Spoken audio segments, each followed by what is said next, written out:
Hey guys, and welcome back to the podcast, the His&Hers Trauma Podcast. So I know that Mr. Trauma uploaded his first podcast, and I think it was really good, and I'm super proud of him, and I know it took a lot for him to share all of that really intimate and personal stuff about what he went through. And I think the two of us are going to have a lot of awesome recordings for you guys. We're not really in the business of like doing this for anything other than helping and paying it forward, because we've so been there, done that.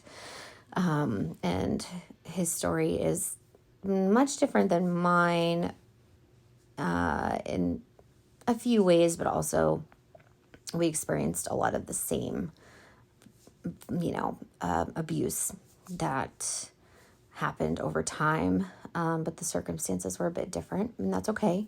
Doesn't mean anything is less traumatic, right?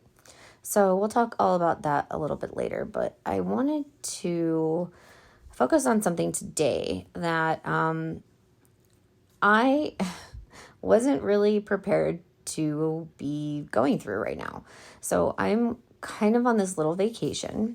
I took my kiddo with me to go to see his grandma, and it is somewhere that I did spend a lot of time over the last 6 years or whatever, when I was with my ex. Not having the best vacations, really dreading them, to be honest with you. And we have been here now. This is my second time visiting since I've been without this person in my life. The first was obviously to introduce Mr. Trauma to my mom and all that good stuff. And now we're back just to kind of hang out and help my mom out with some stuff and enjoy some time together before school starts. So I was sitting quietly last night after everyone had gone to bed, because I was just amped up on the whole day. It was crazy long just day. So I was a little wired, and I was thinking about just all the times that we had come here. It's a handful of times that we came here, and also the times that I used to come here because I had nowhere else to go. And I'm talking, it's not a super long flight, but it's, driving to an airport, getting on a plane, and all that stuff. It's not like going to a friend's house or something like that, because I had completely alienated or lost all of my friends at the time, unfortunately. And sometimes I just needed to get away from this person. And this place used to be really sad for me, because I would be here and all I would do is lay in bed. I would just sleep, and I would be exhausted, like just so tired from whatever had gone down, because obviously it would have been something pretty inflammatory to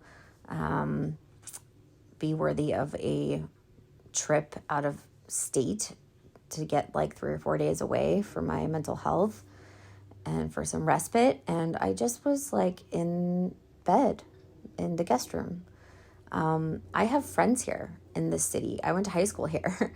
I wouldn't see them. I wouldn't call them. I would just like crumble, and it was not good.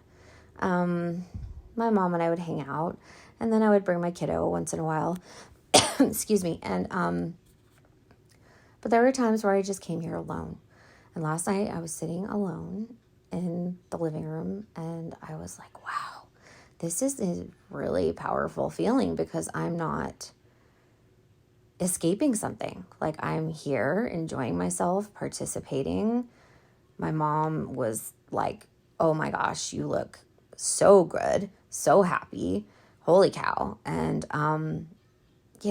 just, we had a great time. I mean, we were up at 6:00 yesterday morning on, traveling for hours and then came and had a really nice time. Nobody was burnt out or, traumatized from traveling with someone that is causing, you discomfort. And I remember some specific situations that really triggered me. And we're going to do a podcast about the different types of abuse and what they look like, because sometimes they're not like what you see in the movies, right? Like, have you seen that movie Sleeping with the Enemy where she like runs away and this guy is awful. She's married to this total douchebag and runs away and he ends up finding her and tries to kill her and all this and that. That's like worst case scenario. But most of the time it's all like going on without,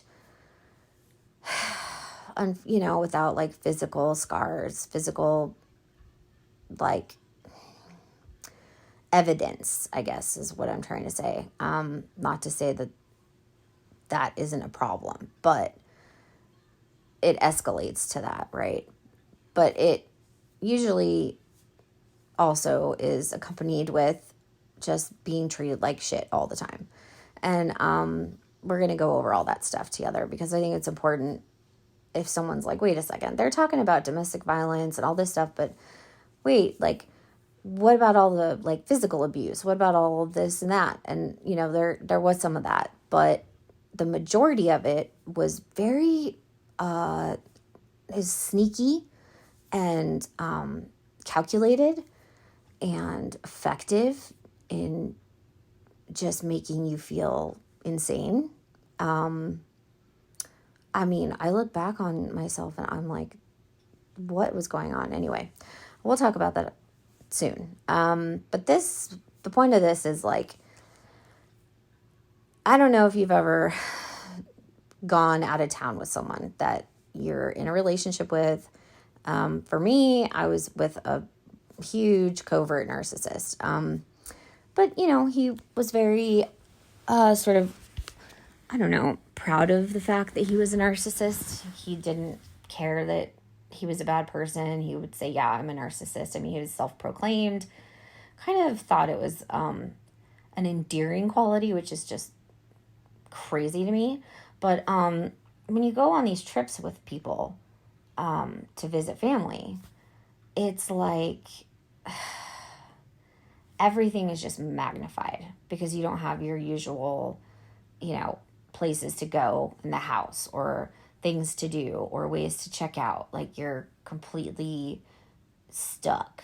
And you're also around other people who are seeing what's going on. So there would be a mix of feelings. It would be just a shit show getting out of town. He would usually walk way, way, way ahead of us at the airport. And I'm talking like my kid was like, he's little. And so I'd be carrying all the bags and all this and that. And like with my kid, and he would just like walk off with his headphones on, like he didn't know who we were. And then meet us either on the plane, at the gate, completely ignore us the entire time. And then on the flight, he would be just obnoxious and mean and annoying, always wanting to do this or that, talk or just disrupt any sort of like airplane vibes, you know what I'm talking about, when you just want to like check out and do nothing. And then we would get to where we were going and it would be like, hey, I am like the best ever. And it would be like a sick, weird, like kind of clown show for me to watch, because he would use like his creepy serial killer voice that I call it and be like, hey, buddy, la, la, la, like just to my son. And he would go out of his way to make it very apparent that he was doing all this stuff. So he would take my kid and do a bunch of stuff, like leave me behind because, oh, I'm too tired, right? I'm just exhausted and like, sweetie, you should take a rest.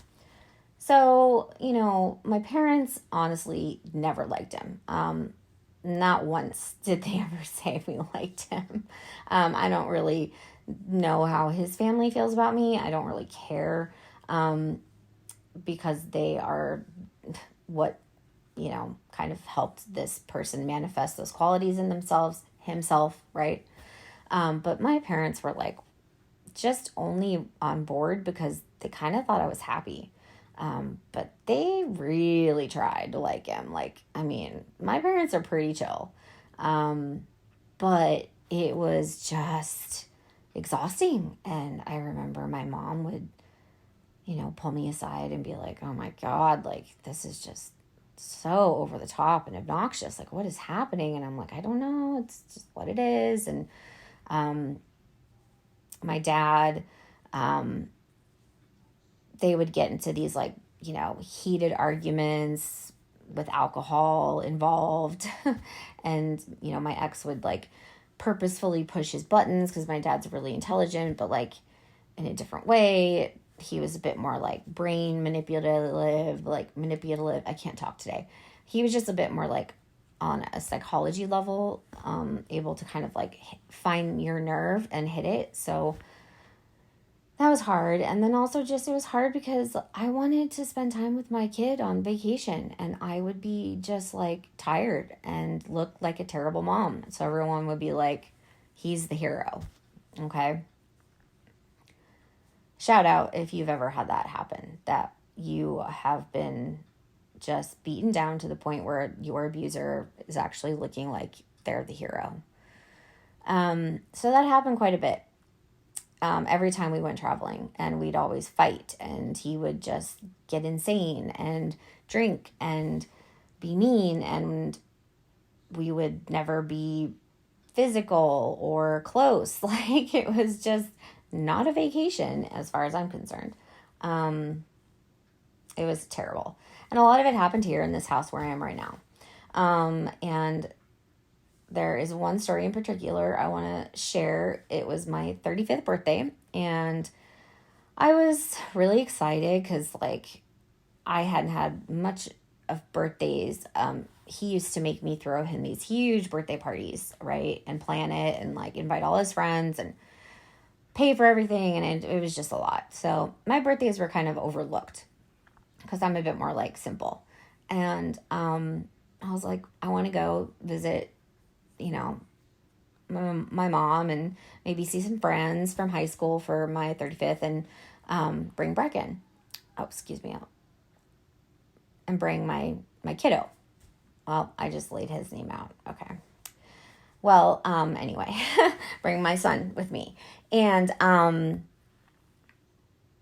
so I paid for the trip, and I got like some nice clothes. This was before the weight became a problem, which is what he fixated on at the end.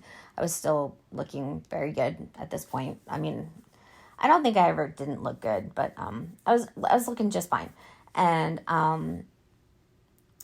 we went out to dinner, and I was so just over it by the time we went out that I just wanted to eat and kind of be quiet and just enjoy a glass of wine and eat some nice food.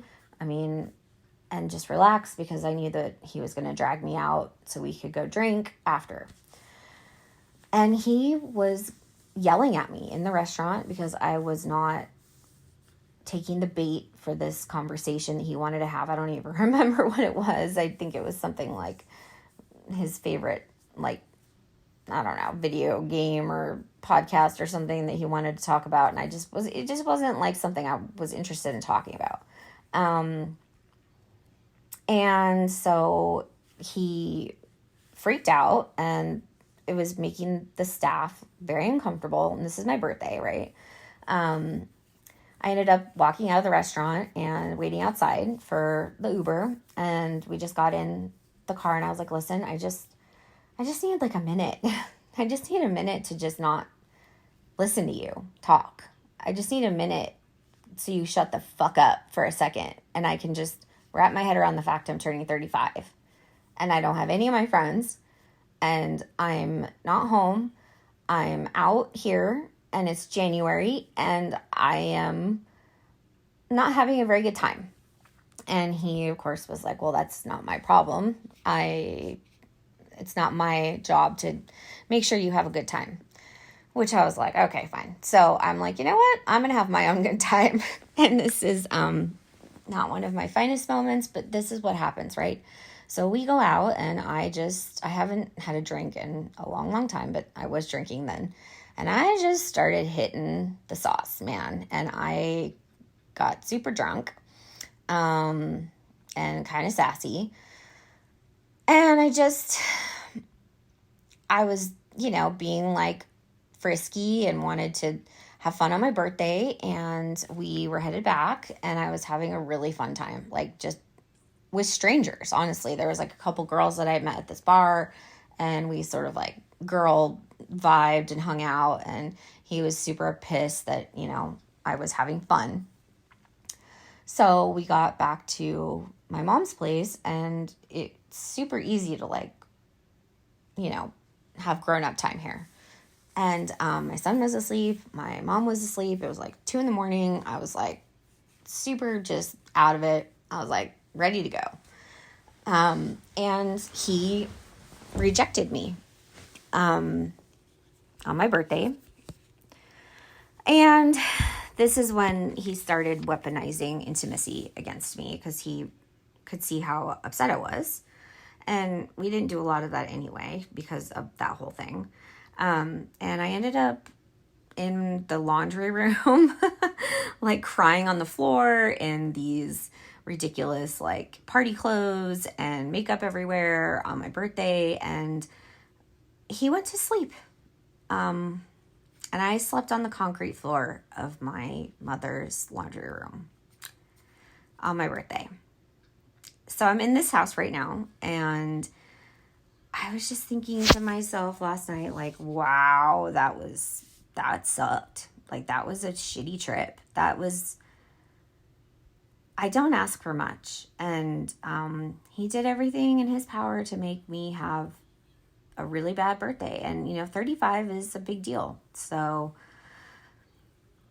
I'm recording this because I basically just want to talk about experiencing trauma and being somewhere where you experienced it so much, and then revisiting that place. And when you're working through it, right? When you're getting the help you need, when you're getting the support you need, when you're getting the distance from that person or that situation that's causing you to live in crisis, right? It really, really takes your breath away. Like I was very emotional last night. I'm not with Mr. Trauma right now, and I miss him so much. And, we were talking on the phone all late, whispering and, just missing each other. And I miss him. I wish he was here. My mom misses him. My mom's like, gosh, I wish he could have come. My kid misses him. He's amazing. And this other person, it was like, my mom told me, she's like, I couldn't wait till you would leave. She's like, I would have to psych myself up for your ex and all of his behavior, and really kind of like just go to a place in my brain so I could shut it out and I could keep going while you were here. And then when you would leave, I would take this huge deep breath of relief because he was gone. And she's like, I have not had that experience since he left. She's like, I have my daughter back. She really loves my husband. I've seen my mom several times since I have ended this relationship, or he ended it, or whatever. I don't really I don't care. I believe that it ended for a reason. And I just am sitting here like, wow, this is really amazing. So I just wanted to do a quick little sort of like off the cuff recording. I didn't have notes to share. It was just a feeling, because I don't know the next time I'm going to be back here until, next year probably.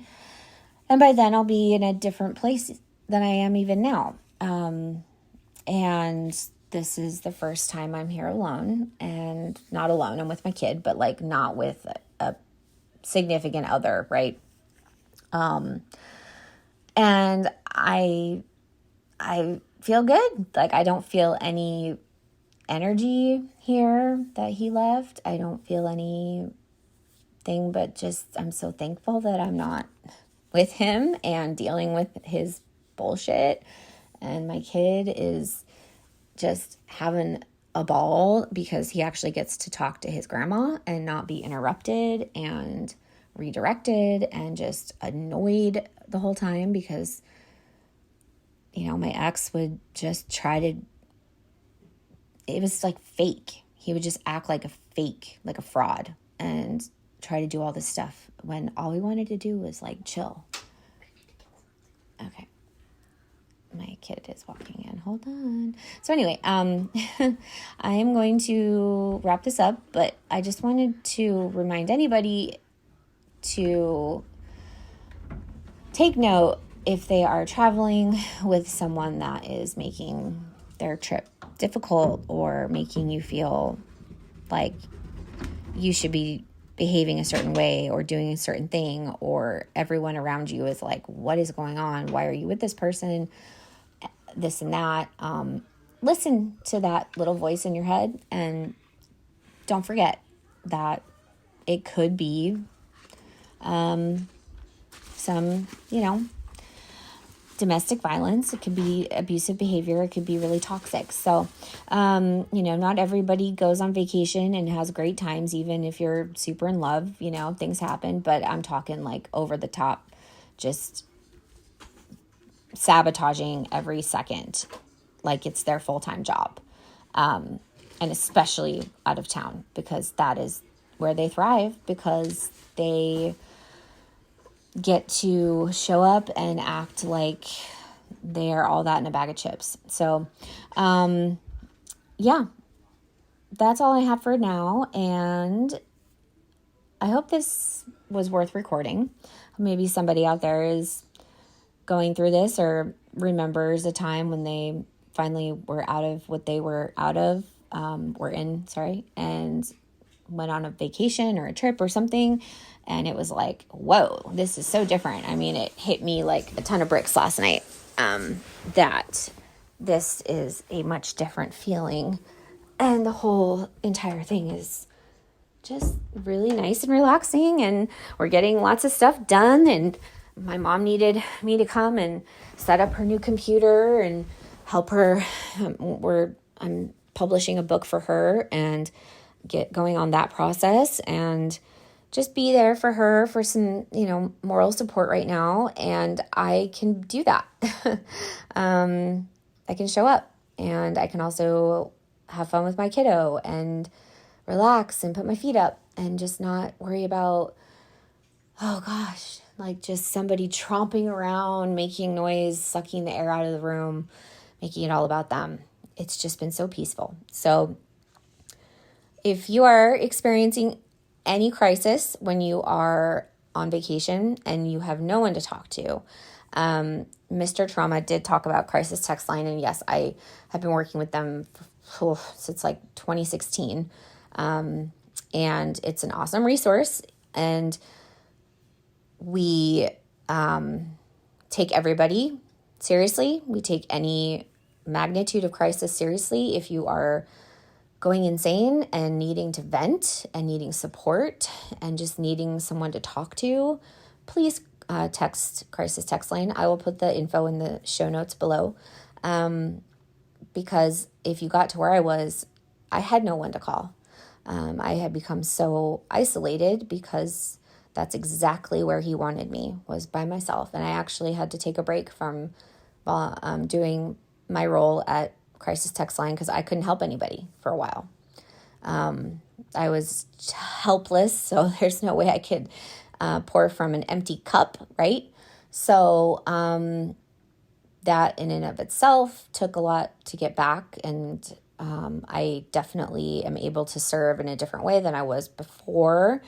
I understand things and think I am better at what I do because of what I went through. I see it as a strength, not a weakness. But if you're out there on vacation and you need just someone to understand or just listen or help, get you out of that mindset into a calm place or a better place for a minute, even if it's a minute, please reach out.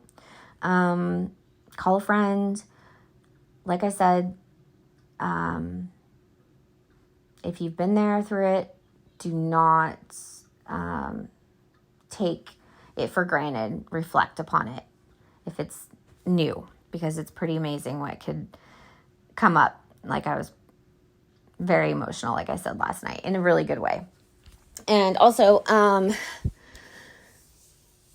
I think Mr. Trauma and I are going to talk a lot more about what he went through, because his vacations were the same. I think he says to me, he's like, I would just want the weekend to be over so I could go to work, and that's kind of how things were too with me.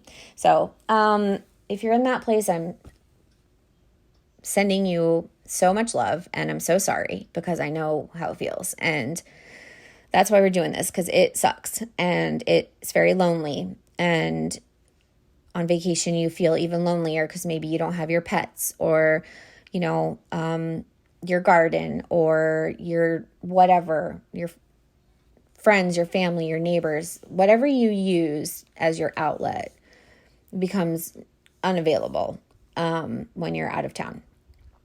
And that's really scary, because that's when things really can get bad. So travel safely, be mindful of your emotions, and be mindful that there's always help through crisis text line, and there's always, fresh air. Take a walk, take 5, take 10, say, hey, I got to get a deep breath outside. Don't let them win, okay? Like, this is kind of a fight against, like, these people, these narcissistic, awful, abusive people. And yeah, we're waging war against them. I'm over it, and I am not shared, like, I'm like stumbling over my words. I'm not scared to share some dirty laundry at this point. And obviously I just did with that story about my birthday. And yeah, I've got plenty of other birthday stories to tell that are really shitty as well. They were all real shitty, except for my last birthday, which was really nice and very normal and very, very good. It wasn't over the top. It was great. It was my 40th birthday, and it was a new start. So there you go. Now you know my age, and all that good stuff. But I'm sitting in this room right now where I used to come and cry and want to, disappear. And I don't want to do that anymore. I'm having a really great time. And I'm so fucking glad that this person's not here, that he is not here, just wreaking havoc. So anyway, with that, stay safe, reach out. We will be posting resources like soon, because we're always like, oh, there's help and all this, but we're not talking about it. So for now, I'm going to pop in crisis text line, and we can go ahead and it's free. By the way, it's anonymous and it's free. I'm not like plugging anything. I'm just plugging it because I love it. And I do the night shift. So I'm on there like super late and dealing with all the super big crisis situations. And I love it because it is very meaningful to me. And we are able to dispatch immediate help. And also we are able to supply just resources on demand if needed. I'm working on getting a list that is relevant for each topic we cover. But today I'm just on vacation and I'm taking my little break and wanted to record this. And Mr. Trauma is calling me right now, so I gotta go. Okay, guys, bye.